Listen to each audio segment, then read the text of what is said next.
کیا آپ جانتے ہیں رات کو صرف ایک چھوٹی سی دعا پڑھنے سے اللہ تعالیٰ آپ کی حفاظت فرما دیتے ہیں، حتیٰ کہ نیند میں بھی۔ نبی کریم صلی اللہ علیہ وسلم جب رات کو سوتے ہوئے پہلو بدلتے تو یہ دعا پڑھتے: لا الہ الا اللہ الواحد القہار رب السماوات والارض وما بینہما العزیز الغفار۔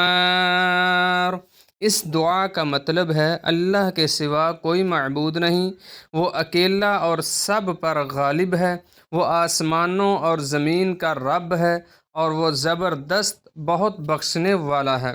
سوچیں آپ نیند میں ہیں لیکن آپ کی زبان پر اللہ کا ذکر جاری ہے۔ یہ دعا نہ صرف اللہ کی یاد دلاتی ہے بلکہ دل کو سکون اور حفاظت بھی دیتی ہے۔ پہلو بدلتے وقت یہ دعا پڑھیں، ویڈیو کو لائک کریں اور شیئر کریں تاکہ ہر مسلمان اس سنت پر عمل کر سکے۔